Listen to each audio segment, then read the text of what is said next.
Dice, puede ser necesario crear guerras y que tengas muertes a tu costa, siempre que se justifique, pero no te atrevas a robarle la hacienda a tus súbditos, porque los hombres olvidan más pronto la muerte del padre que el patrimonio robado.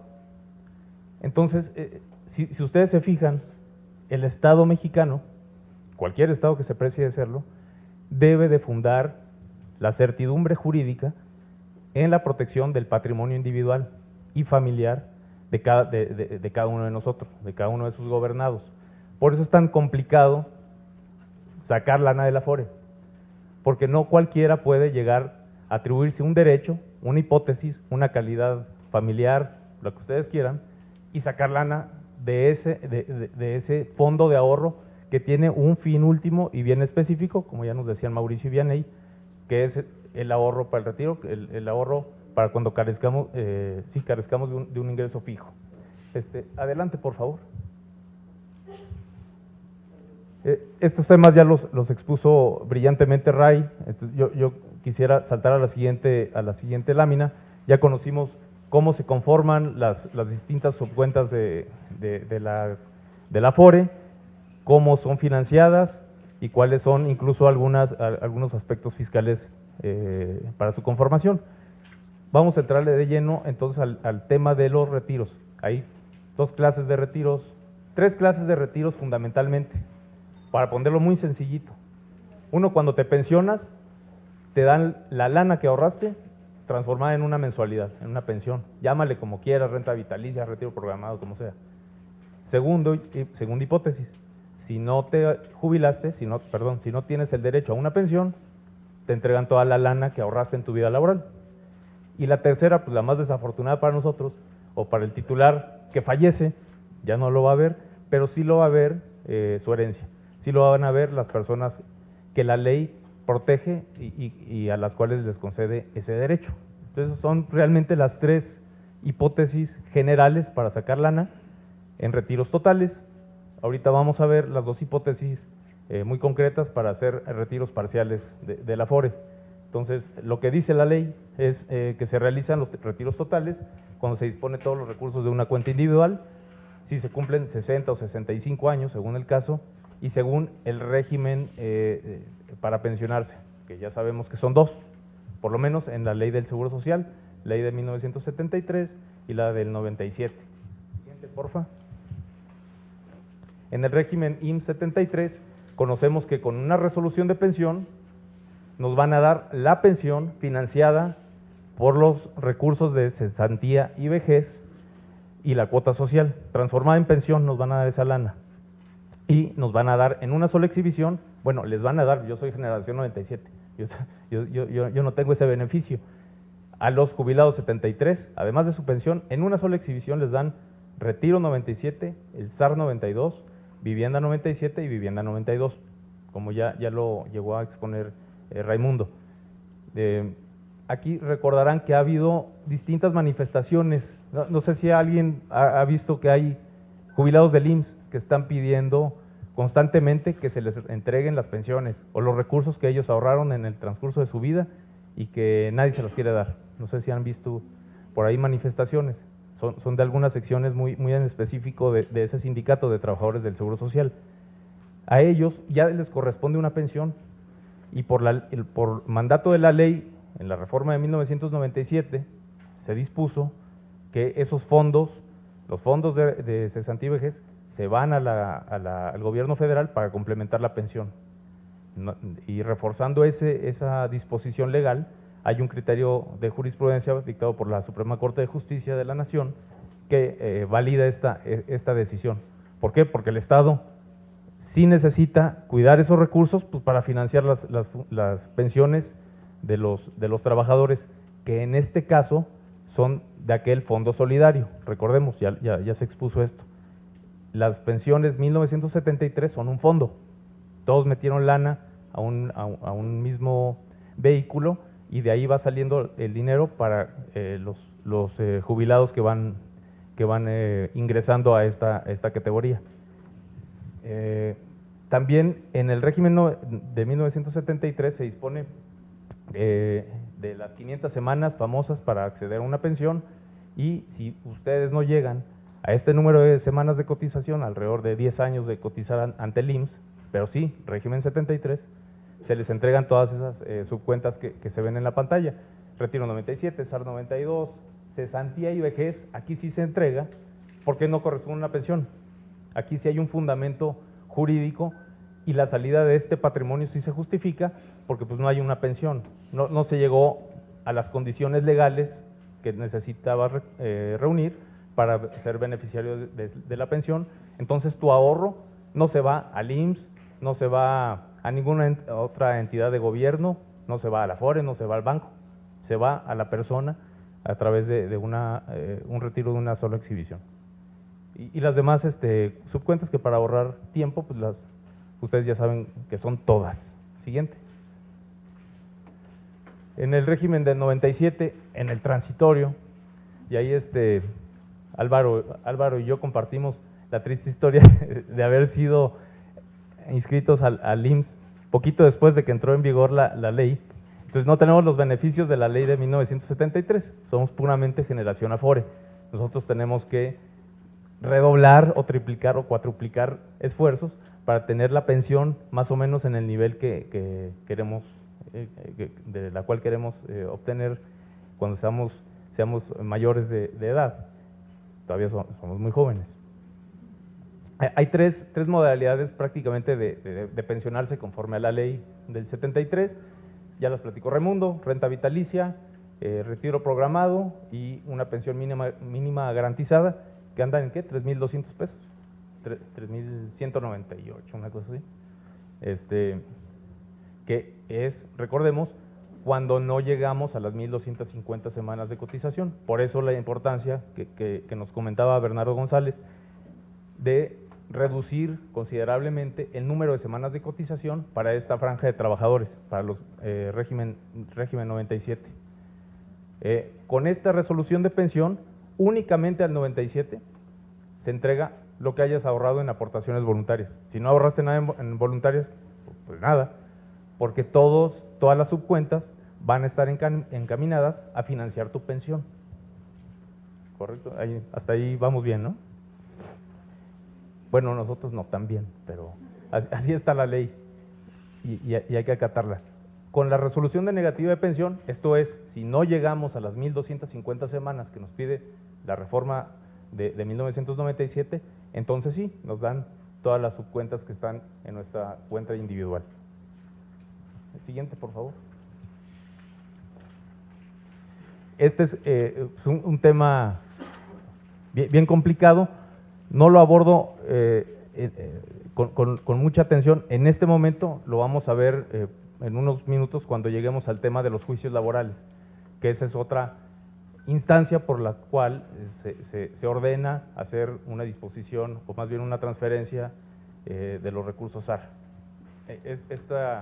Este tipo de retiro es cuando hay un fallecimiento y los beneficiarios del decuyus, nos decían en la carrera, del decuyus, de cuyo patrimonio formaba parte en vida, deja este plano de existencia. Y con esa pensión, hay dos regímenes también. Si el fallecido es régimen 73, así lo serán sus beneficiarios, de igual forma si lo es en régimen 97.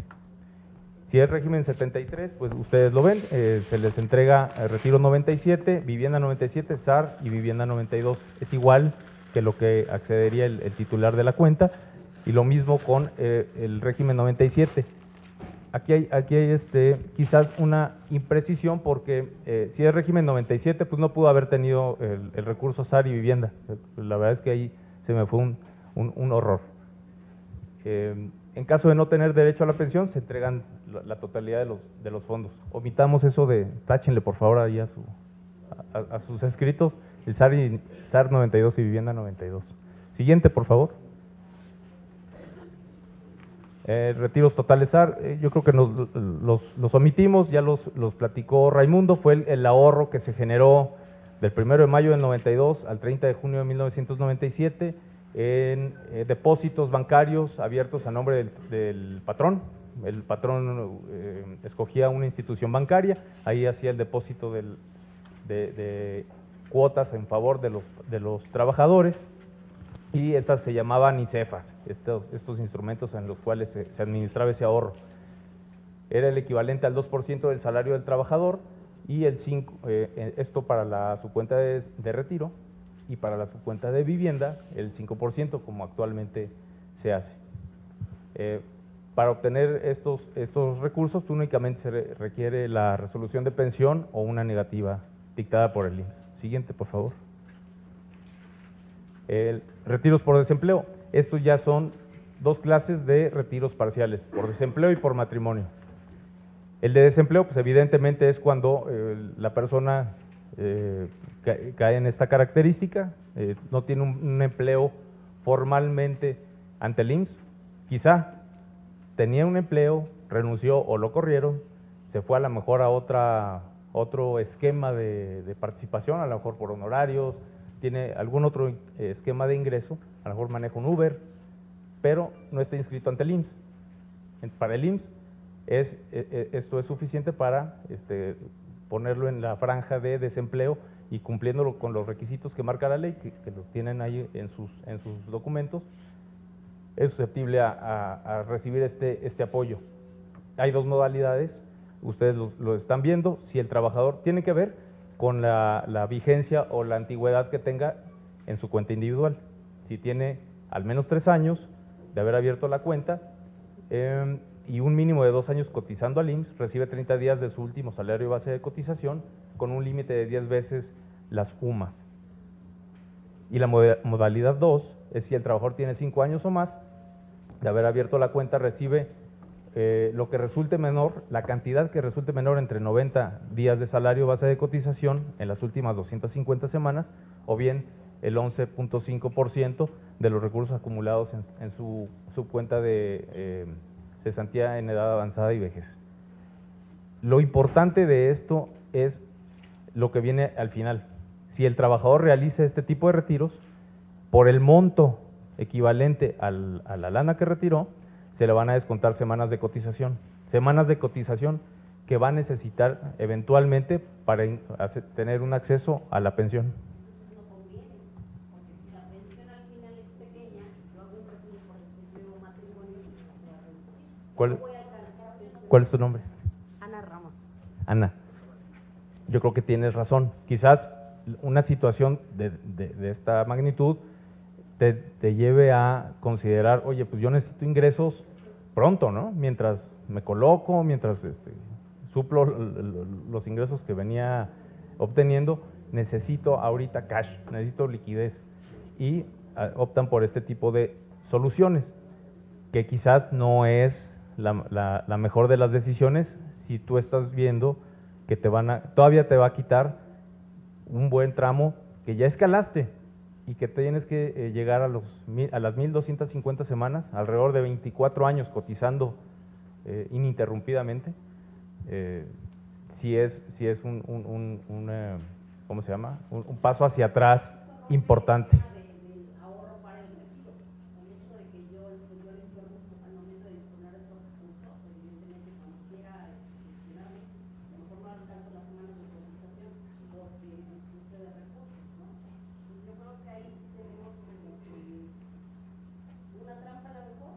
¿Quién sabe?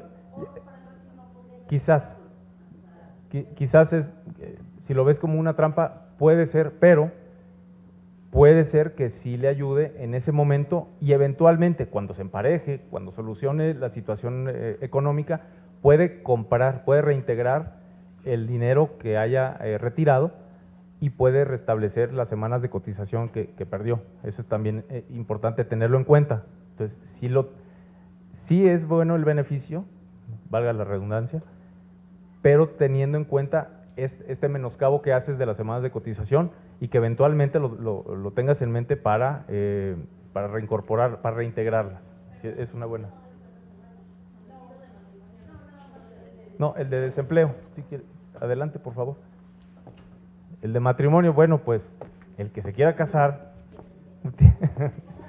hay gente que no se quiere casar para obtener este beneficio. Va a tener 30 veces el valor de la UMA. ¿Cómo? ¿Cómo estuvo eso? ¿Cómo te llamas? Daniel dice, pobres no saben lo que hacen. Pues, en efecto, ¿quién nos comentó? Vianey. En efecto, este retiro no te golpea en las semanas de cotización, te golpeará en otros aspectos.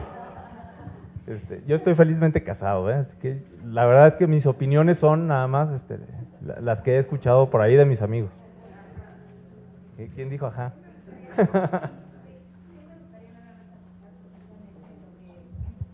El retiro por desempleo precisamente es una ayuda, pero existe también el proceso de reintegro de semanas de cotización y uno puede ir haciéndolo de manera parcial también. O sea, si, no sé, te dieron 50,000 pesos, pero de repente tienes 10,000, te acercas a la administradora, dices, ¿sabes qué? Quiero reintegrar mis semanas de cotización. Y obviamente esto ya vas acumulando y en tu reporte de constancias de semanas vas a ir viendo ese reintegro. Gracias, Eva. Nombre y medio, como dice. Teresa Paulín. Tere, ¿cuál es la vigencia para reintegrar? ¿Tú sabes eso, Eva? ¿Tiene? Pero es bien importante hacerlo antes de llegar precisamente, reintegrarlo cuando en un tiempo razonable, porque de repente puede ser que la persona fallezca, lamentablemente, y después ya no se pueden hacer el reintegro de esas semanas, o sea, no se puede hacer a través de los beneficiarios. Y entonces, ¿qué va a pasar? Ahora sí nos quedamos sin pensión. Eso es bien importante. Pero sí hay que especificar a la operadora de la cuenta individual que es reintegro, para que no se entienda como el ahorro voluntario. Desde luego. Si no, te lo mandan a la subcuenta de ahorro voluntario. Siguiente, por favor. Nombre. Gracias. Gracias, Omar. Hace 5 años, los vas a pagar hoy. ¿Hay un ajuste por ese? Devuelves los 50,000. Los 50,000 de hace 5 los pagas. Ese es un beneficio también, o sea, no es que se vaya actualizando. Claro. No hay financiación, nada. ¿Otra pregunta? Nombre. Alonso. Restablecerlo la parte de la fuerza. Sin embargo, en la modalidad 40 puedes restablecerlo las semanas, aún cuando no estás trabajando, restablecer las semanas cotizadas. Sí. Aunque no restablezcas la parte de la fuerza. Entonces, en la modalidad 40 es mucho más barato que restablecer. Como se comentaba, tienes que especificar que estás haciendo ese depósito a cuenta de reintegro de las semanas que... Uno es de la fuerza y otro es en el IMSS. Si no recuperas de la fuerza, lo puedo pagar en el IMSS. Es que el Afore es el vehículo para realizar el ahorro. La modalidad 40 se paga en el IMSS. Ah, bueno, sí, pero la modalidad 40 es otra, es otra figura. Sí. Puedo seguir pagando mis semanas cotizadas en el IMSS por la modalidad 40, que es más barata. Es correcto. No sé si es más barata y además con el criterio de la Corte, que creo que tenía dedicatoria para este esquema de financiamiento de las pensiones,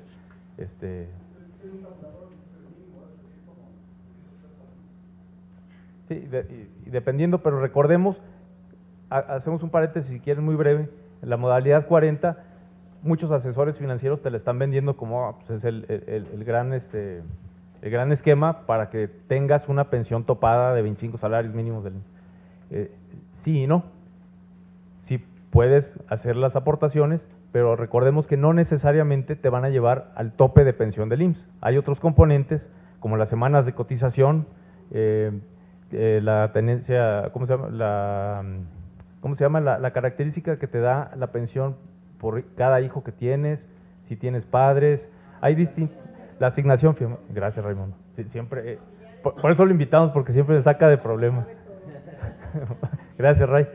La asignación familiar, todos esos componentes sí van incrementando de manera importante la pensión para fijarla en los topes de 25 salarios mínimos del IMSS. No necesariamente, no, o más bien, no únicamente el estar dando la cotización topada te va a dar la seguridad de que obtengas esa pensión.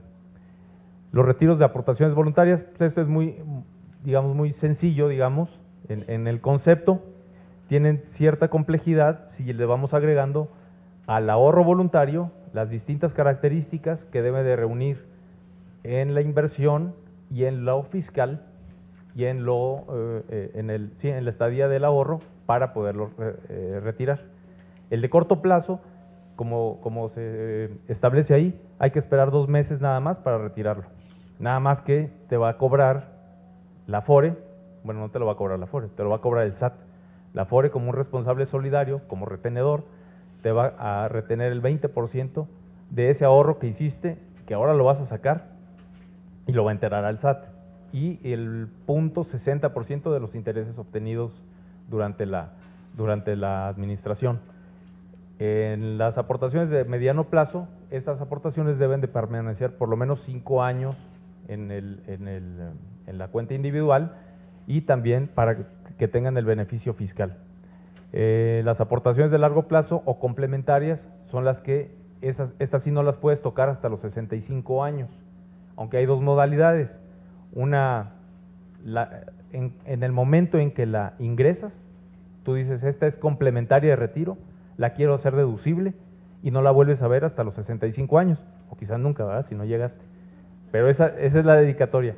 El beneficio es que en el ejercicio inmediato siguiente lo puedes hacer deducible en tu declaración anual ante el SAT y con la consecuente devolución de impuestos. Y el otro lo puedes dejar de largo plazo, lo puedes hacer deducible, pero no tachándolo como, o no, iba a usar un anglicismo, no tagueándola como complementaria. Tú dices, este es de largo plazo y mi intención es que evidentemente lo retira hasta los 65 años, pero tienes la posibilidad de retirarlo anticipadamente. Lo único es que sí te van a penalizar, por decirlo así, con la retención del 20% por sacarlo antes de tiempo. Pero es una buena opción si quieres tú tener el ahorro con perspectiva de largo plazo, pero no sujeto o amarrado a que necesariamente hasta los 65 años, ¿no? Entonces es una buena alternativa. Siguiente, porfa. Los retiros totales del ISSSTE, se los dejo ahí escritos en sus papeles de trabajo. Tienen la misma lógica que tienen los retiros y las subcuentas de la ley del IMSS, tanto 73 como 97. Nada más que aquí se llaman, el régimen anterior es el 10º transitorio o régimen anterior y el de generación 2007, que fue cuando se reformó o más bien cuando entró en vigencia la nueva ley del ISSSTE. Y en lugar de hablar de negativas de pensión, aquí tenemos resoluciones de improcedencia de pensión. Básicamente son las diferencias y que hablamos de ISSSTE 92 y FOBISSTE 92, básicamente. Pero es prácticamente lo mismo. Siguiente, por favor. Improcedencia. Es improcedencia, resolución de improcedencia de pensión. Mauricio.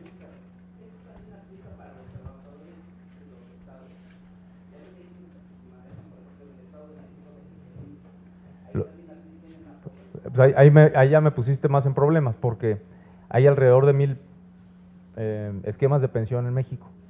Porque si te pones a sumar los que tiene cada estado con sus trabajadores, cada universidad pública con sus trabajadores, cada municipio con sus propios trabajadores, algunos tienen convenios del ISSSTE y adquieren los derechos de la ley del ISSSTE. Entonces, hay unos sí, otros no.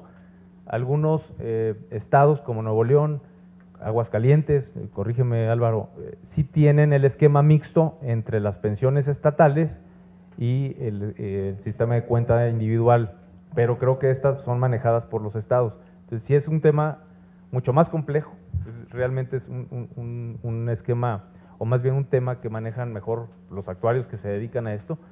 Los invitaría a que luego le digamos a Yadira que nos dé chance de un espacio, un foro o un seminario, un taller, nada más con esta complejidad que son las pensiones estatales. Esas yo creo que sí será motivo de una gran discusión nacional, ¿no? Los retiros totales ISSSTE, lo que les comentaba, son similares las modalidades y las subcuentas que se pueden retirar a lo que ya vimos de IMSS. Siguiente, porfa. igual tiene su beneficio por desempleo. La ley del ISSSTE no contempla gastos por matrimonio. Siguiente. No compensa la felicidad del matrimonio. Al burócrata no cuenta con esa alegría.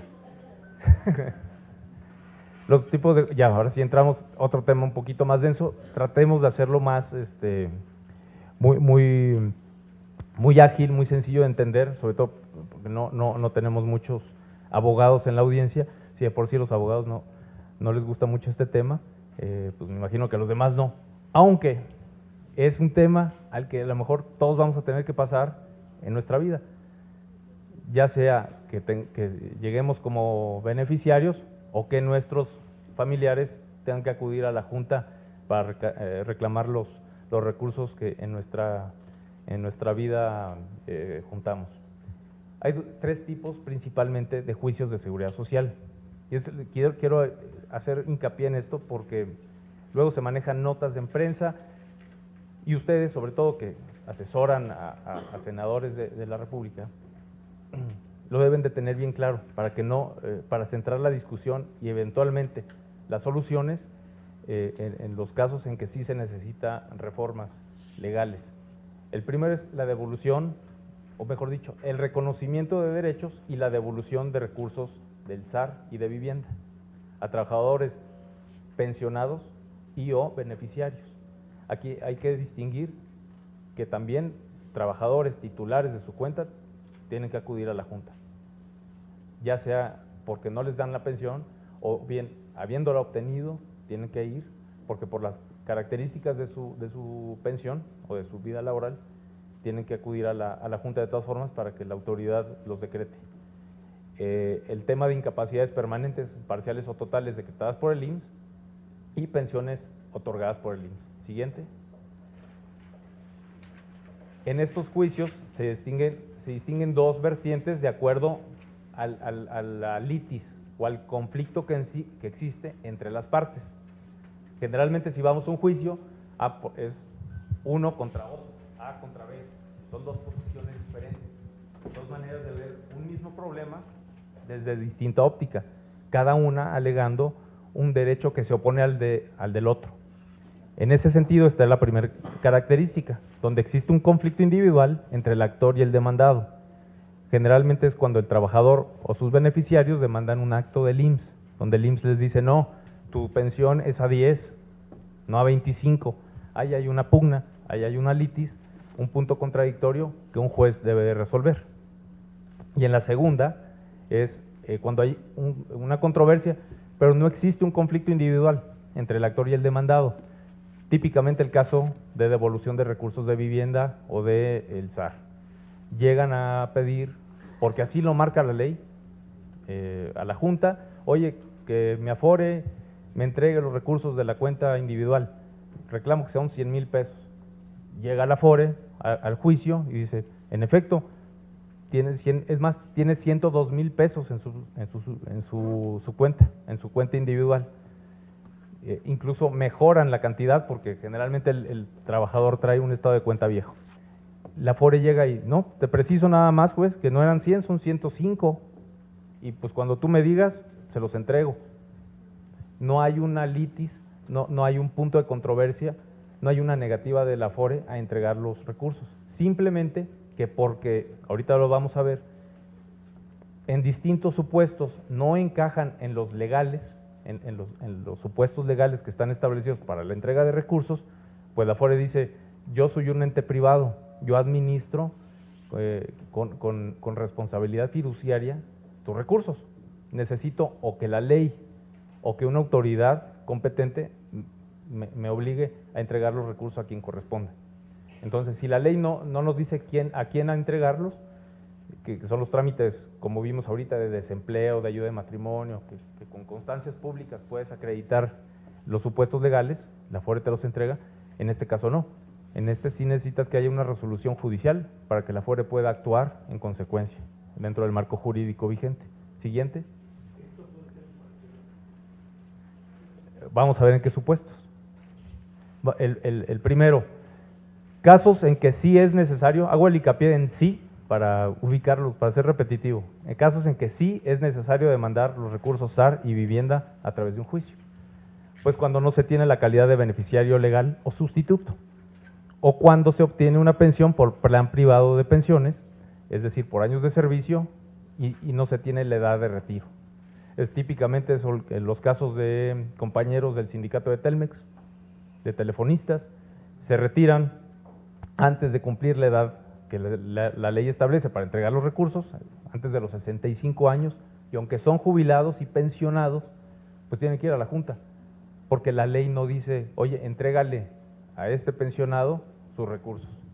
Hay una excepción, cuando el plan privado está registrado y autorizado por la CONSAR, sí procede la entrega de los recursos. Pero de los 2,000 planes privados que existen en México, ¿cuántos creen que hay registrados en la CONSAR? Hay 2,000 en México, más o menos 2,000. 20, 3, ¿quién da más o menos? Vianey se acercó más, hay 2. Banobras y algún otro. No recuerdo si ustedes saben. Hay 2 nada más, planes privados autorizados y registrados por la CONSAR actualmente, de los 2,000 que hay. No quiere decir que los otros 2,000 no sean legales, eso no tiene nada que ver. La CONSAR los autoriza y registra, o más bien si los autoriza, pero en base a consideraciones actuariales, si reúnen ciertos requisitos que ellos consideran para otorgar pensiones, que nada tiene que ver con la validez de los recursos, pero la ley así está. Entonces es un encargo para la autoridad legislativa que puedan tener conocimiento de estos casos y que puedan hacer una reforma, que nos apoyen con una reforma para que las AFORES a este tipo de pensionados puedan entregarles sin problemas recursos. Una solución administrativa puede ser que un ente valide la existencia de ese patrón y de ese plan privado. Esa es una de las salidas. Si llega con Raimundo un trabajador pensionado por la empresa Patito SADCB, oye, plan privado, tengo 58 años, ya trabajé los años de servicio necesarios ante mi empresa, por favor, ¿me puedes entregar mis recursos? Pues va a decir Raimundo, feliz de la vida, pero yo no estoy seguro si Patito SADCB existe, y 2, si tiene el plan privado. Yo soy un ente particular, yo no tengo la potestad de gobierno para validar la existencia o no de ese plan privado. Oye, mi estimado Luis, y aquí, hablando de estos recursos, son SAR 92, ¿ah? Son los recursos SAR 92. SAR 92 nace a través de una reforma que le hicieron a la Ley del Seguro Social de 1973. Por lo tanto, hablando de recursos IMSS, en la Ley del Seguro Social de 1973, si nos remitimos al artículo 183, fracción O, nos da las condiciones para poder disponer de los recursos del SAR del 92. Y una de las anotaciones nos dice que a partir, si no se cumple con los requisitos de tener una pensión o un plan privado de pensiones, así lo establece el 183, fracción O, nos dice que si no tengo una pensión o si no tengo un plan privado de pensión, el capital se retira a partir de los 65 años de edad. O sea, hay mucha gente que llega a tener, por ejemplo, una negativa de pensión de cesantía, régimen 73, tiene 60 años de edad, vamos a poder pagar los recursos de retiro 97, vivienda 97, y ahí caemos en que los trabajadores no reciben los recursos del SAR 92 y en ocasiones llegan y nos reclaman y demandan, pero el tema no es porque en la AFORE no querramos pagarlo, sino porque el 183, fracción O, me dice que cuando no hay pensión o plan privado de pensión, el capital se retira a los 65 años de edad.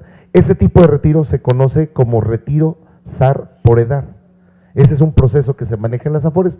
Y hay trabajadores que pueden tener 65 años de edad, estar cotizando, o sea, siguen todavía empleados, pero nada más por el hecho de tener 65 años de edad, ya pueden disponer de los recursos del SAR, sin necesidad de estar pensionados ni tener un plan privado de pensión. Gracias, Raimundo. El otro caso es el de cuando no se tiene la calidad de beneficiario legal o sustituto. Nos lleva a la pregunta, ¿cuáles son esta clasificación? Pues existen dos tipos, legales, sustitutos. Siguiente. Los legales son los que establece la ley del Seguro Social y son la esposa o concubina, esposo o concubino, o con la mujer, aquí hace inequidad de género, o con la mujer con que haya procreado hijos. Es decir, si hubo un varón con el que procrearon hijos, pues ese está excluido según la ley de este supuesto. Los hijos menores de 16 años o mayores, pero hasta 25 años que estudien en algún plantel del sistema educativo. Y a falta de los anteriores, a falta de los anteriores, el padre y la madre. Dice todavía la ley que sean dependientes económicos. La Corte hace un par de años, 3, ya tuvo un criterio en que quita esta característica de la dependencia económica del padre y madre. Y los beneficiarios sustitutos, esto es importante, se designan ante la Afore solo en caso de que faltaran los beneficiarios legales, haciendo la anotación que este tipo de beneficiarios no recibirían una pensión, solo los legales, pero los sustitutos sí reciben los recursos de la cuenta individual. Siguiente. El segundo caso, ya lo platicábamos, el de planes privados de pensiones y otros que se presentan, las pensiones por invalidez. Esto se entregan los recursos cuando la resolución que dicta la incapacidad supera el 50%. Siguiente. Y el de los extranjeros. Siguiente. El de los extranjeros que no cumplen con las semanas cotizadas. Existen 3 supuestos en esta vertiente. Si el extranjero ya cumplió 60 años de edad y reúne las semanas de cotización, puede solicitar su pensión ante el IMSS sin importar la residencia. Es importante, muchos vienen, trabajan aquí, cumplen las condiciones laborales, la empresa los mueve a otro país, pero pueden continuar vigentes sus derechos para una pensión ante el IMSS. Si no cuenta con el requisito de la edad, debe esperar a cumplir los 65 años para entonces acudir al IMSS y solicitar su pensión, siempre tomando en cuenta la vigencia de derechos. Y si tiene la edad, pero aún no cuenta con todas las semanas, el IMSS le otorga la negativa de pensión y con esa resolución solicita ante el IMSS, ante la Afore y o al Infonavit los recursos correspondientes, ya sea SAR o vivienda. Y siguiente. Bueno, pues eso es, digamos, en general la práctica que se ve en los retiros totales parciales y derivados de juicios laborales ante la Junta. Nombre. Alejandro Palacios. Alex. Una pregunta, ¿de qué forma la ley del Seguro Social o el gobierno están protegiendo los derechos de un sector muy específico que tiene que ver con los deportistas profesionales, que incluso están considerados como trabajadores y están en un apartado especial de la Ley Federal del Trabajo, y que todo deportista también tiene la ilusión o la esperanza de algún día poder tener una pensión o adquirir a un derecho fundamental como es la salud? Porque podrían decir que la vida activa de un deportista es corta, son 15 años, y pueden decir, pues, ¿cómo va a aspirar a tener una pensión con 15 años? Pero la vida de un deportista no solamente dura 15, dura mucho más años. Entonces, en cuestión de los años, yo considero que un deportista cumple ese requisito. Pero si tú le pones los otros 2 requisitos, que es 1.250 semanas de cotización, es imposible para un deportista, y la edad de 65 años es imposible porque la edad activa de un deportista profesional termina en los 30 o 35. Entonces, prácticamente es muy difícil que para un deportista tener una pensión. ¿De qué forma podría? ¿Cómo podría beneficiarse? No nada más este sector, yo creo que es muy valiosa la pregunta. ¿Cómo los sectores cuya vida o trayectoria laboral son más cortas de lo que tradicionalmente se ha venido platicando o lo que eventualmente se pensaba, y para sumar 1.250 semanas, pues es una cuesta arriba, y no nada más a los trabajadores del deporte, pues a los deportistas profesionales, pues sí, a lo mejor la carrera profesional es muy corta, y no sé, a lo mejor alguno como Cuauhtémoc Blanco ya podrá estar cotizando ante el ISSSTE, ¿no? Quizás. Yo creo que ahí a lo mejor tiene una buena cantidad para meterle al ahorro voluntario. Pero vamos, fuera de estos casos muy particulares, no nada más los deportistas, los choferes de Uber, los trabajadores de Avon, de Jafra, ese tipo de trabajos que bien son eventuales, son temporales. La ley no ha reconocido este tipo de factores, esta nueva vida o movilidad laboral. Yo creo que es muy importante tenerlo en cuenta, que nuestros legisladores lo aprecien y que en las reformas que se vengan al sistema, creo que es muy importante que tengan en consideración la importancia de reducir considerablemente las semanas de cotización para hacer más accesibles las pensiones, independientemente en el rubro donde te desempeñes, ¿no? Claro. Y evidentemente, cotizando ante el IMSS o al ISSSTE. Gracias. ¿Alguna otra inquietud? Pues agradecerles nada más su atención, que tengan muy buena tarde. Agradecemos mucho al licenciado Luis Felipe Briceño Barfusón su ponencia y pues les pedimos a él y al maestro Álvaro Meléndez Martínez que por favor reciban de manos de la presidenta de la comisión, de la senadora Griselda Valencia de la Mora, el reconocimiento por las pláticas que nos han impartido.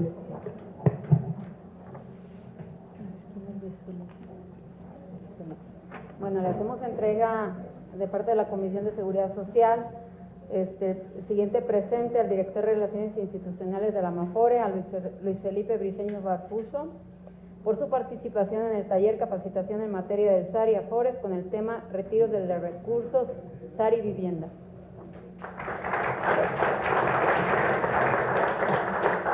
También le hacemos la entrega al vicepresidente técnico de la AMAFORE, el maestro Álvaro Meléndez Martínez, por su participación en el taller con el tema La inversión del ahorro.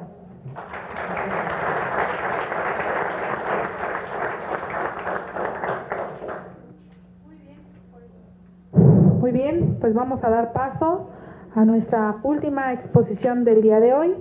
Vamos a ceder el uso de la palabra al maestro Juan Manuel Valle Pereña, quien nos va a impartir una plática sobre las experiencias internacionales de los sistemas pensionarios.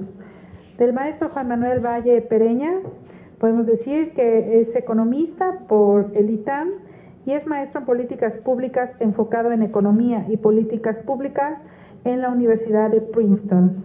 Colaboró en sus primeros años de ejercicio profesional dentro del sector público en la Comisión Nacional del Sistema de Ahorro para el Retiro, CONSAR, en el Instituto para la Protección al Ahorro Bancario, IPAC, en Financiera Rural, en DICONSA, en la Secretaría de Relaciones Exteriores y en la Secretaría de Hacienda, en la que fue representante ante el Comité de Estabilidad Financiera, Financial Stability Board, en la Alianza Global para la Inclusión Financiera, el G20, Global Partnership for Financial Inclusion, y en el Comité de Mercados Financieros de la OCDE y en el Grupo de Acción Financiera.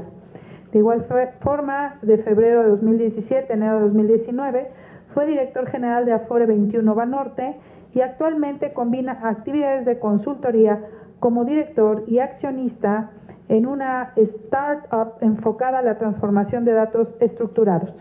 Sin más preámbulos, demos el uso de la palabra al economista Juan Manuel Valle Pereña.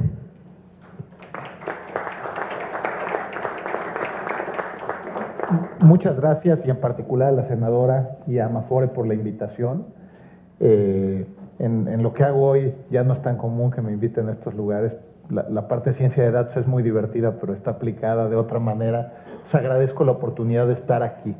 También traté de hacer algo distinto, ¿no? La presentación hace una descripción bastante general de los distintos modelos, de las tendencias en materia pensionaria, pero quiero también jugar un poco con los números, porque al final los sistemas tienen mucho en común, sobre todo en lo que explica el éxito o el fracaso de los modelos. Y eso que tienen en común, pues da igual si tenemos un modelo o el otro. Y después ya ahondaré en cuáles son las diferencias. La diferencia principal entre los dos modelos prevalecientes en el mundo es un tema de organización. Cómo están organizados los modelos y cómo se financian las pensiones. Pero los valores, las variables que al final pues van a explicar la viabilidad, pues son comunes, ¿no? Entonces voy a empezar con un primer ejercicio, nada más para poner un poco en perspectiva el número, independientemente del modelo, en donde van a interactuar variables como la edad de retiro, ¿no? Voy a poner 65 años, y esa no la están viendo ahí porque nada más la tengo en una hojita en Excel. 65 años es la edad de retiro en México, ¿no? Voy a poner un inicio de la carrera laboral de 25. Es un inicio tardío, pero vamos a asumir a alguien que acabó su licenciatura y empezó a trabajar después de la licenciatura, ¿no? La contribución, lo que contribuimos al sistema como lo conocemos hoy, 6.50% del salario, ¿no? En donde gran parte la aporta el patrón, lo cual es un tema para los trabajadores independientes si quisieran hacer exactamente lo mismo. La tasa de interés, ¿no? Podemos jugar con la tasa de interés en términos reales. El sistema de ahorro para el retiro, que es el que tenemos hoy, ha dado más o menos 5% real en la historia, ¿no? En los 20 años que tiene el sistema. Yo creo que un poquito más, voy a ser conservador. El 5% es lo que esperaríamos que diera en toda una trayectoria laboral. En los primeros años hemos tenido años de mayores tasas de interés, es mayor, pero en el largo plazo debería de ser 5%, ¿no? Entonces, vamos a acabar contribuyendo 40 años, ¿no? Nuestra esperanza de vida es de 75, de acuerdo a la CONAPO. Vamos a vivir 10 años de la pensión, y voy a suponer que el salario es 10 veces el salario mínimo. ¿Por qué? Porque estuvo de moda en días pasados el 10 veces el salario mínimo. Vamos a ponerlo como una referencia, ¿no? El salario promedio en el IMSS es menos de la mitad, ¿no? Es poquito menos de 4 veces el salario mínimo, 10 veces el salario mínimo, 31,000 pesos al mes, ¿no? Y vamos a olvidarnos de si esto lo administra el IMSS o lo administra una Afore. Vamos a pensar que lo administramos nosotros, que el gobierno nos dio una guía que era contribuir al 6,5 y lo administramos nosotros. Y nos da ese rendimiento, no lo tocamos, no tenemos la tentación, aunque no tenemos la limitante, no tenemos la tentación de tocarlo, y lo guardamos hasta el final, ¿no? Hasta el final vamos a tener más o menos 1 millón, un supuesto adicional. ¿Cómo crece el salario en el tiempo? ¿No? En México en los últimos 20 años el salario real ha crecido 1.3%. Entonces, si yo tengo cuando empiezo hoy 31,000 pesos de salario, al final, 40 años después, mi salario real va a ser 52,000 pesos, ¿no? Es relevante el salario real porque siempre la tasa de reemplazo la comparamos contra nuestro salario real. La podríamos comparar contra el salario promedio, pero contra el salario real. Otra vez, no existen Afores, no existe IMSS, yo estoy administrando mi dinero. Al final, con la esperanza de vida que tengo, mi pensión sería de 16,000 pesos. Mi salario final fue 52,000, ¿no? La tasa de reemplazo es 30%. Asumí una densidad de cotización del 60%. El 60% de estos 40 años yo estoy aportando. Oye, el tiempo, ¿por qué no aporté? Pues a lo mejor quise gastarlo en algo más, a lo mejor tuve un viaje, a lo mejor tuve una emergencia y eso no lo ahorré para mi retiro, ¿no? Tengo una pensión de 15,000 pesos, ¿no? Ahora, vamos a pensar en este mismo ejercicio, ¿no? Y cuando les platique de los distintos modelos, voy a hacer algunas reflexiones respecto de los modelos, ¿no? Entonces, si nos vamos a la siguiente lámina.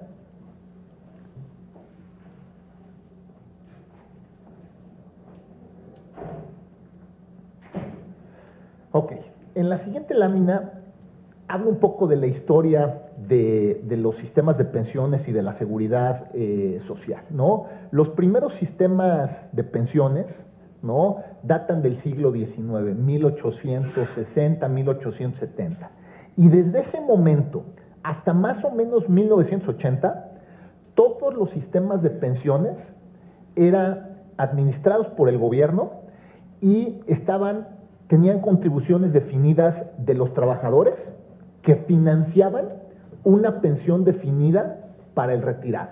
Si el retirado cumplía una serie de supuestos, y esa serie de supuestos tenía que ver con la edad de retiro y un número mínimo de meses en los que participó en el mercado laboral y pagó contribuciones, recibía una pensión que era cierta y que generalmente estaba asociada con el último salario, y que si cumplía con esos supuestos, el punto de partida era 100, ¿no? Si cumplía con algunas cosas menos, pues se le iba rebajando de ese 100%, pero eso era a lo que aspiraba el trabajador, ¿no? Ese es el sistema mayoritario hoy. Es mayoritario y es un sistema que está mejor sostenido en los países más desarrollados, ¿no? Y ahorita voy a entrar al detalle por qué, pero ese es el sistema mayoritario hoy.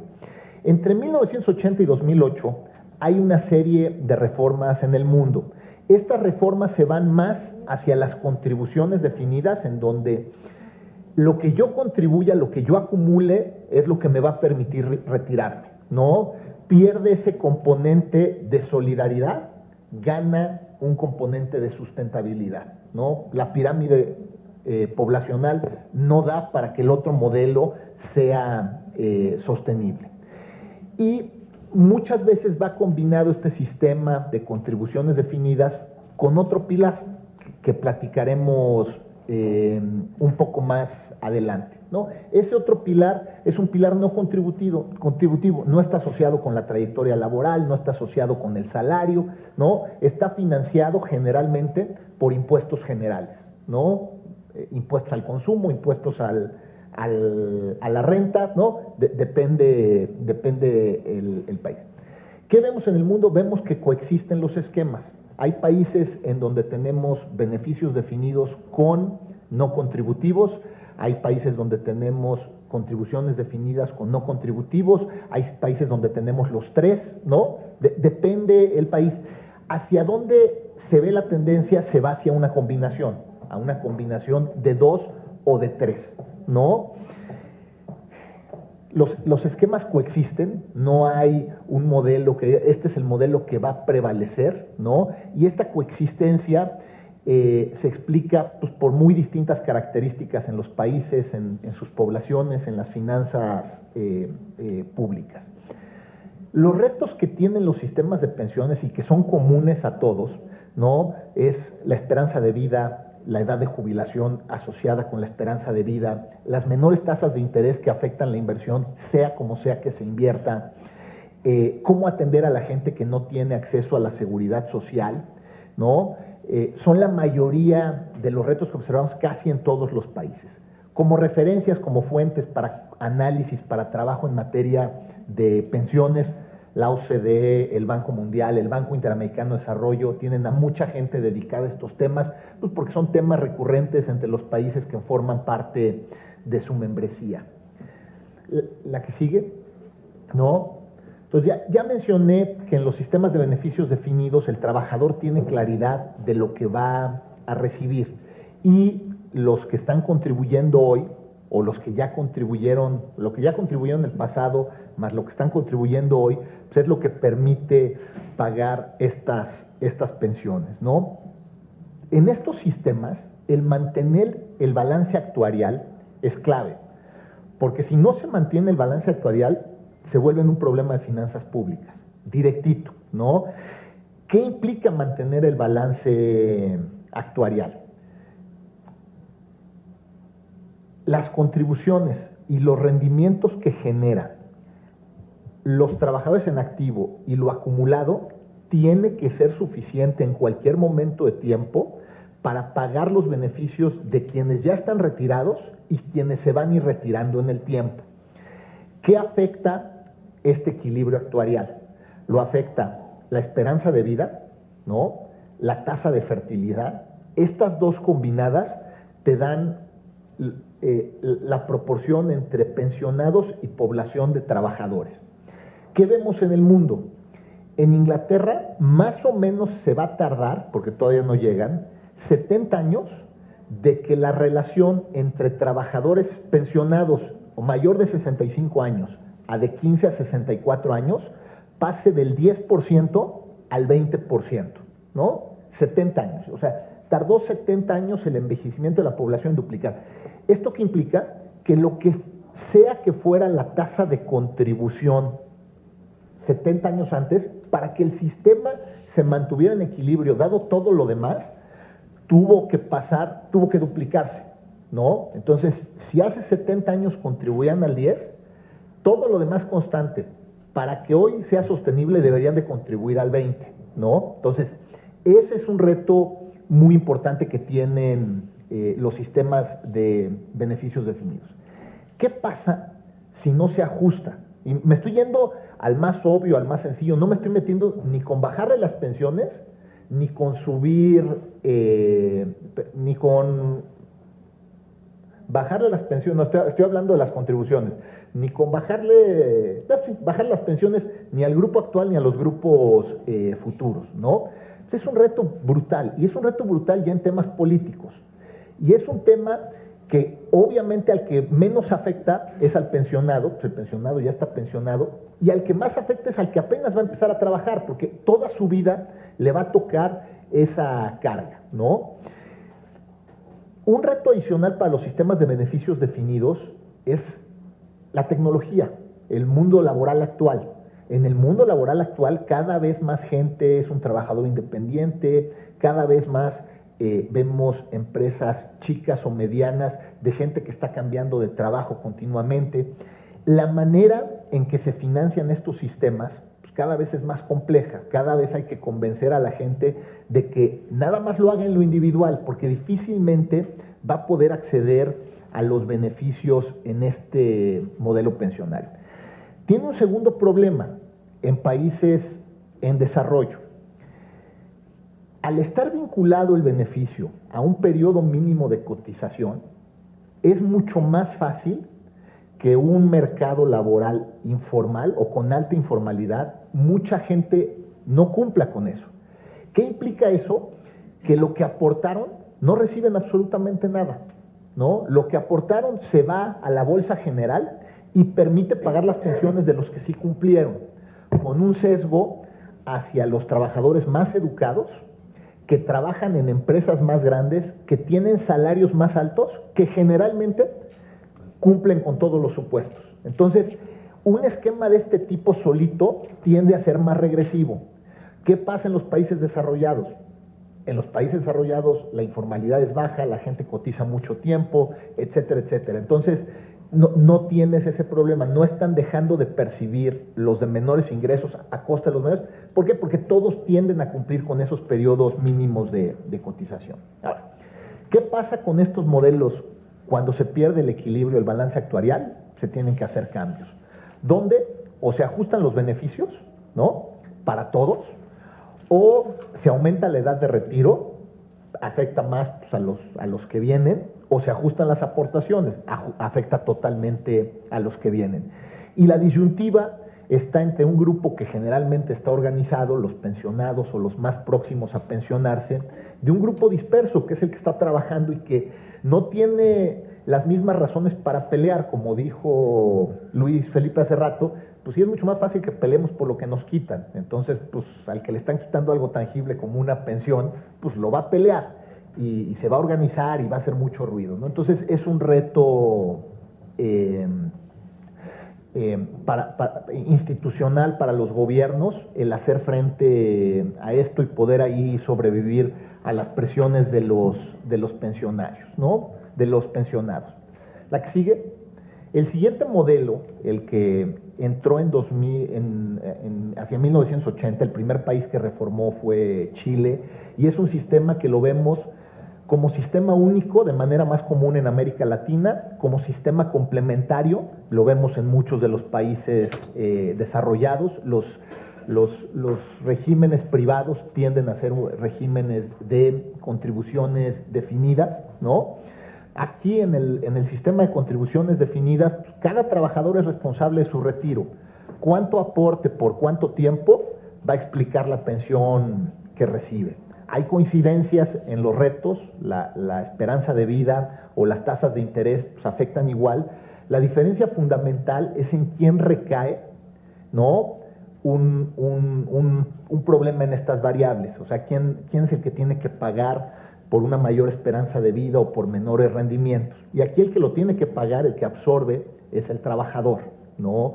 Son esquemas en donde, si bien no se observa claramente un tema redistributivo, por el simple hecho de que el trabajador nunca pierde el derecho a su dinero, ¿no? O sea, ahí tienes una menor regresividad para aquellos que no llegan al mínimo de cotización que se exige en un esquema de beneficios definidos. No existe una presión directa sobre las finanzas públicas por construcción.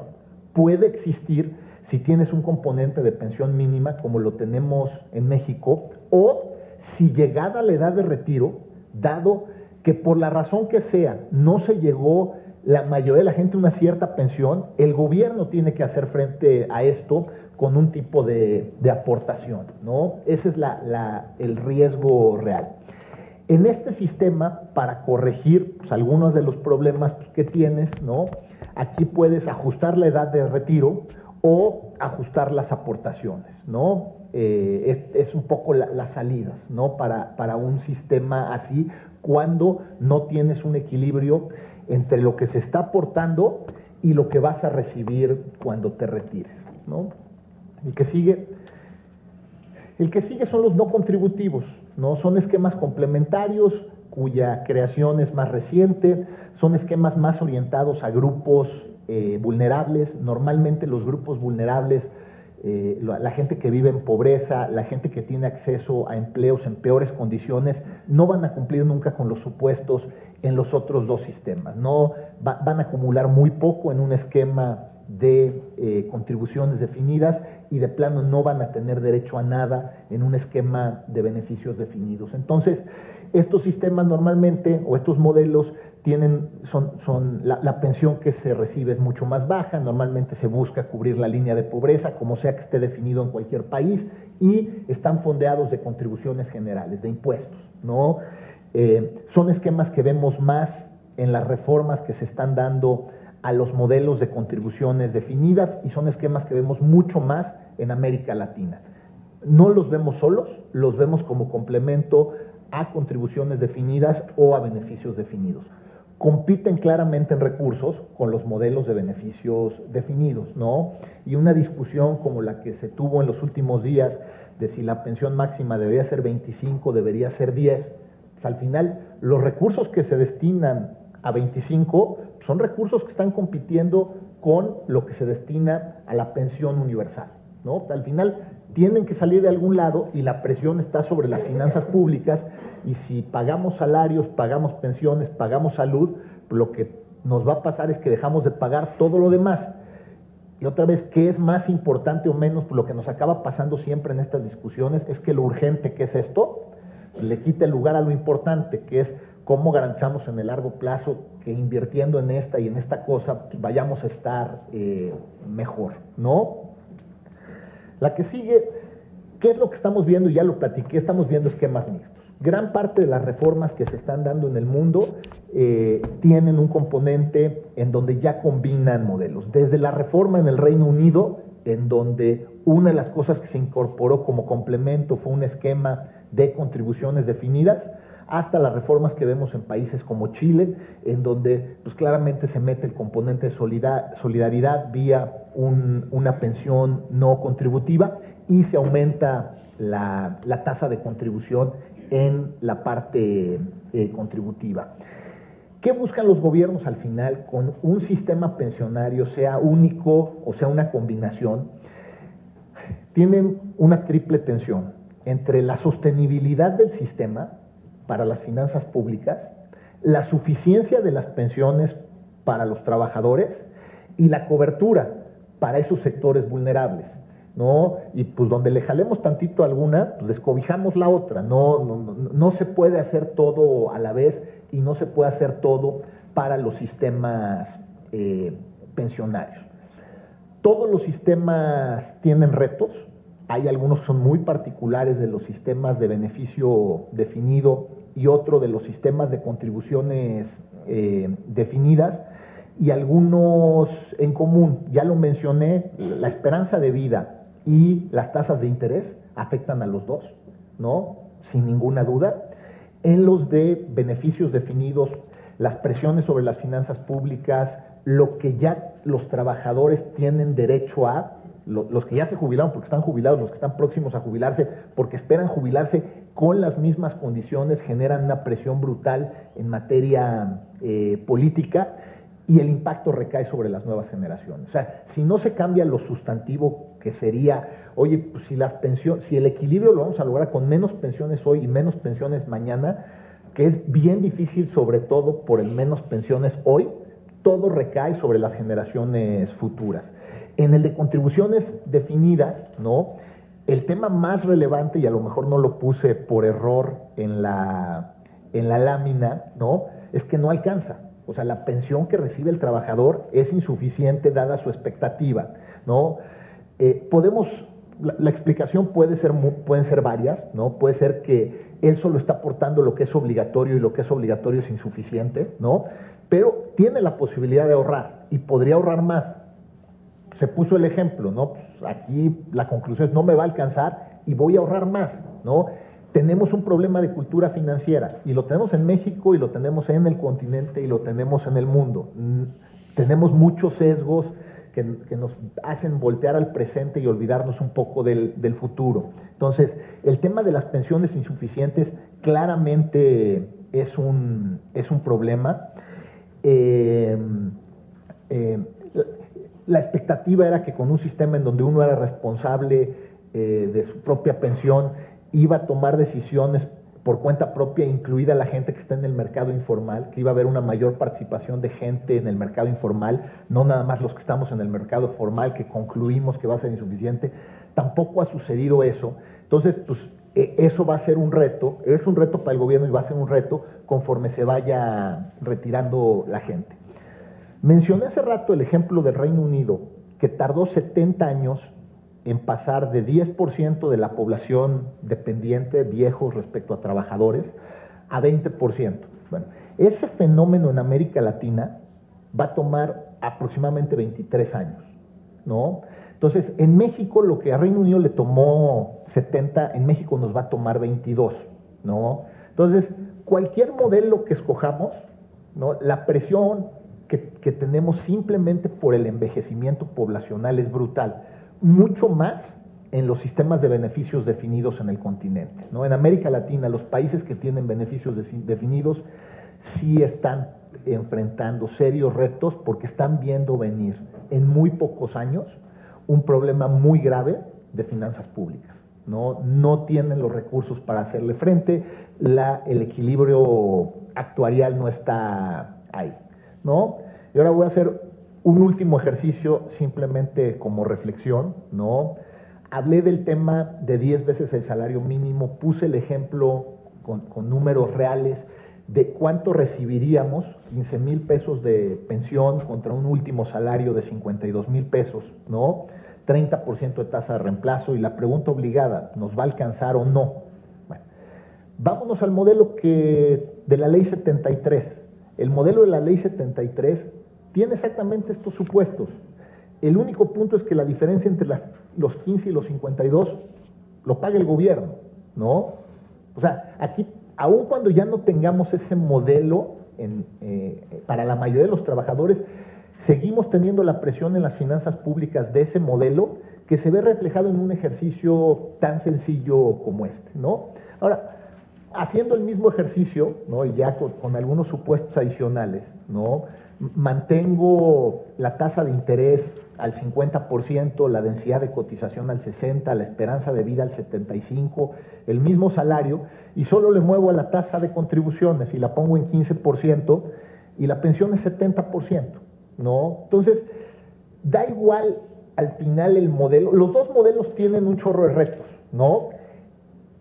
Los rendimientos que se generan bajo un modelo de cuentas individuales donde hay competencia en la inversión de los activos son mayores a los que obtiene el gobierno. Si hacemos una consulta por transparencia con un administrador único como es el IMSS entre 1997 que se reformó el sistema, el IMSS siguió invirtiendo reservas, particularmente la de su propio sistema de pensiones, y lo invierte de manera muy similar a la CIEFORE Básica 2, ya no, antes de los fondos generacionales, ¿no? Muy parecido, es un régimen de inversión principalmente en gubernamental, etcétera, etcétera, con muy poco riesgo. El IMSS obtuvo 2,84% en ese periodo real. Las AFORES obtuvieron 9,84% real en el mismo periodo. Entonces, si al final lo que nos va a hacer la mayor diferencia son los rendimientos, porque los rendimientos nos van a hacer una súper diferencia, explican entre un 30 y un 60% del saldo que tenemos al final. La competencia en la inversión sí nos va a hacer una diferencia en las pensiones, ¿no? Entonces, los países que llevan más años con sus sistemas de pensiones de beneficios definidos y que seguramente van a superar la crisis del envejecimiento, son países con características muy distintas a América Latina. En América Latina, los modelos que en el largo plazo van a prevalecer van a tener una combinación de contribuciones definidas y una pensión mínima garantizada, como la queramos llamar, ¿no? Pero sí va a tener que haber un componente solidario financiado de una bolsa común, pero sí es necesario que prevalezcan, que nos concentremos en ajustar los parámetros de un modelo que nos da un mayor rendimiento en el largo plazo y que ese mayor rendimiento es lo que le va a dar viabilidad a las pensiones, ¿no? Hasta ahí lo dejo la explicación en general, y si hubiera alguna duda, pregunta, con mucho gusto la atendemos.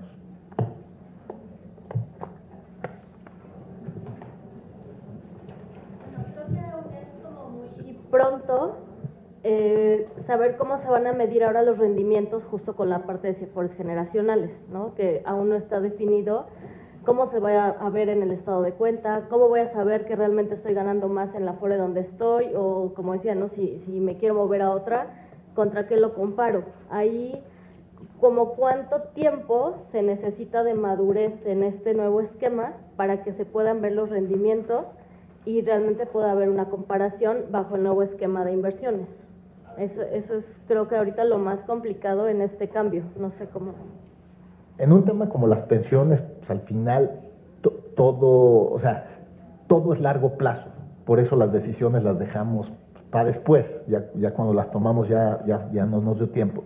Si me preguntas a mí, ajeno al proceso, porque a mí sí me tocó iniciar, sí me tocó la discusión del GLIPA, pero como que se suspendió con el cambio de gobierno porque no queríamos decidir algo que a lo mejor quien llegara lo consideraba no óptimo, lo quería modificar, pues era mejor esperarnos y decidir.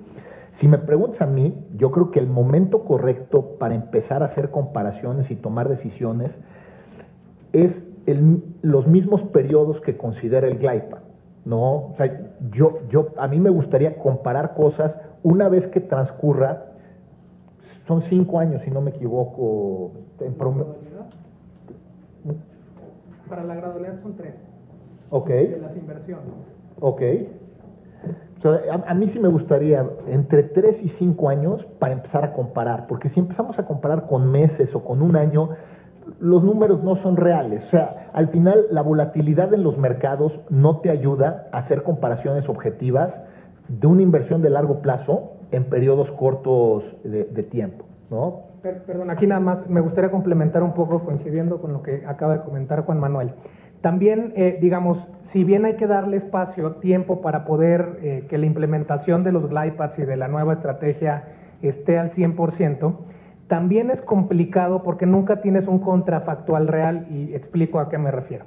En realidad, digamos, dependiendo del periodo en donde estemos, hay componentes diferentes, tanto de, digamos, riesgos globales, el contexto actual no es el mismo hoy que hace 5 años, y no va a ser el mismo hoy que en los siguientes 5. Entonces, comparar los retornos es un poco complicado, por eso luego a veces decimos que rendimientos pasados no necesariamente aseguran rendimientos futuros. Entonces, esa comparación es bastante compleja para poder, digamos, diferenciar de manera puntual. Ahora, si nos paramos, digamos, en un mismo punto en el tiempo, que es donde está la literatura, y comparan, digamos, los dos tipos de esquemas, es ahí donde dice, sí, con base en lo que existe hoy, con los mismos supuestos que existen hoy, con la misma característica, digamos, de riesgos y de cosas que están en el mundo, obtendrías mejores beneficios. Y ahí es donde está, digamos, la parte de beneficios que comentaba hace un momento.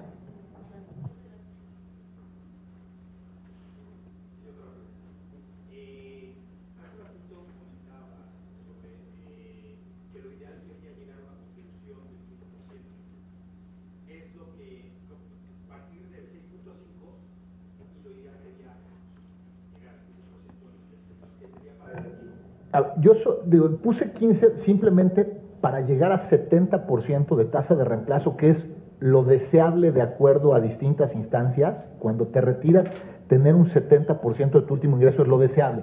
Y con el número que redondeaba, dados los demás supuestos, incluido 5% de interés real, era 15. ¿No? Esta fue más consecuencia de mi ejercicio para llegar a 70 que por poner el número, ¿no? O sea, lo hice al revés el ejercicio, digamos. Sin embargo, en algún momento yo he leído justamente eso, que sería ya llegar a los medios, propuestas que se han hecho.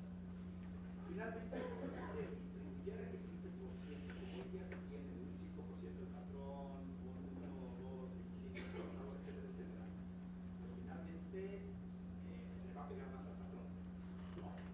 ¿Cómo o cuál sería una estrategia viable para que ese impacto, de alguna manera el patrón, si del 5 le sube al 10, o sea, que tuviera que ser gradualmente en los próximos años, ¿qué estrategia podrían sugerir o pensar para que, es decir, le ajustarían al patrón en términos de contribución, en términos fiscales, mayores beneficios? ¿Cómo sería un esquema? Porque eso le va a pasar a ellos finalmente. A ver, yo creo que en estos temas al final todo lo acabas trasladando a nivel de empleo y a productividad, ¿no? Y si la productividad no te permite estar pagando, claramente vas a enfrentar un reto en alguno o en algunos sectores. O sea, la manera de hacer frente a este tipo de esfuerzos pues, está en la productividad. En el mundo, o sea, si vemos los sistemas de beneficios definidos, de contribuciones definidas en el mundo, más o menos el promedio de contribuciones es 18%. De ese 18%, el patrón paga el 60%, ¿no? El patrón está pagando 10% en promedio en el mundo, ¿no? Entonces, o sea, la evidencia dice, ahí está, sí puede estar el patrón pagando eso, ¿no? Oye, ¿qué tiene que pasar?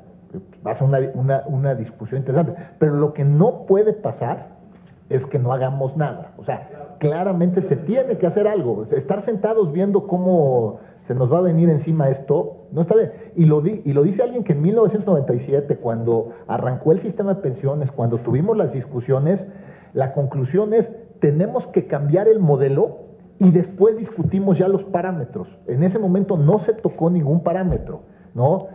En 20 años no hemos tenido la oportunidad de tocarlo, pero lo estamos viendo cada vez más cerca en la medida en que la generación que ya se va a retirar habiendo cumplido los supuestos de la ley del SAT, ¿no? Llega al supuesto de retiro. Entonces, es un reto, pero es un reto que se va a resolver discutiéndolo, no nada más señalando hacia un lado o hacia el otro, porque no, ahí sí no nos vamos a poner de acuerdo en quién y cómo, ¿no? Yo creo que todo mundo tiene parte que hacer parte del esfuerzo, y el cómo pues va a ser una discusión interesante. Desde luego, creo que coincidiendo contigo en lo que has mencionado, un aspecto que se debería de cuidar en esta propuesta, si el incremento va a resentir al sector empresarial, si lo va a absorber todo el sector empresarial, hay que tener un componente bien claro, el de la gradualidad. Si podemos proyectar este incremento o el incremento que se tenga que realizar en una proyección gradual del aumento, creo que entonces las empresas pueden ir proyectando los costos y la transferencia de los costos en el tiempo y hacer más eficiente su operación. Y tiene que ir de la mano, yo creo, con la certidumbre que el gobierno en turno le dé a las empresas de que no va a haber cambios en otra índole, no aumento de cuotas sobre patronales en otros rubros del IMSS, no aumento de impuestos quizás. Es un tema más complejo, pero creo que debe ir de la mano con la certidumbre que dé el gobierno y de los aumentos que deben de ser únicamente encausados a incrementar el ahorro de los trabajadores y el aspecto de la gradualidad de las aportaciones.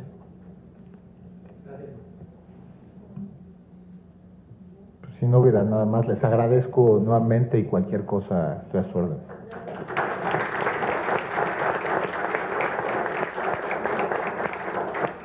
Al contrario, maestro, le agradecemos su brillante participación y bueno, vamos a proceder a ver el tema de las conclusiones a cargo de la presidenta de la Comisión de Seguridad Social de la senadora Griselda Valencia de la Mora, a quien cedemos el uso de la palabra.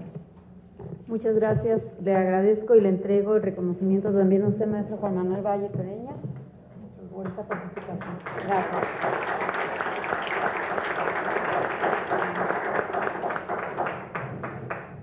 Bueno, agradecemos a todos los ponentes el que nos compartan este conocimiento, pero también a los asistentes que muestran una importante participación por mejorar la cultura de su retiro.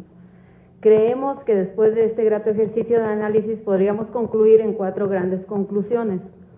Primero, es necesaria una reforma que aumente las aportaciones al ahorro para el retiro sin que menoscabe el salario de los trabajadores de menores ingresos.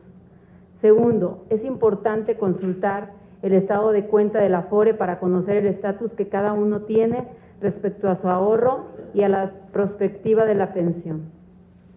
Tercero, resulta relevante saber cómo se invierten los recursos de las Afores, sobre todo para saber cómo sacar el mejor provecho y cómo hacer que nuestro dinero valga más en el tiempo.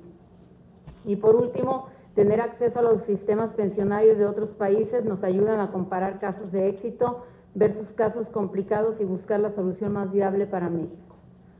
Gracias a todos. Les pedimos a todos que terminando esta clausura formal pasen a la mesa de registro por sus constancias. Dicho esto, pido se pongan de pie para proceder a la clausura.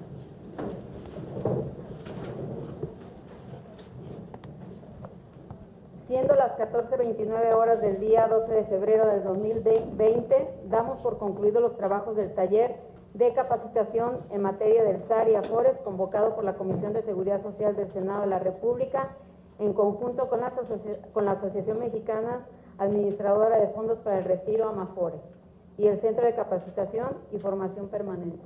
Muchas gracias.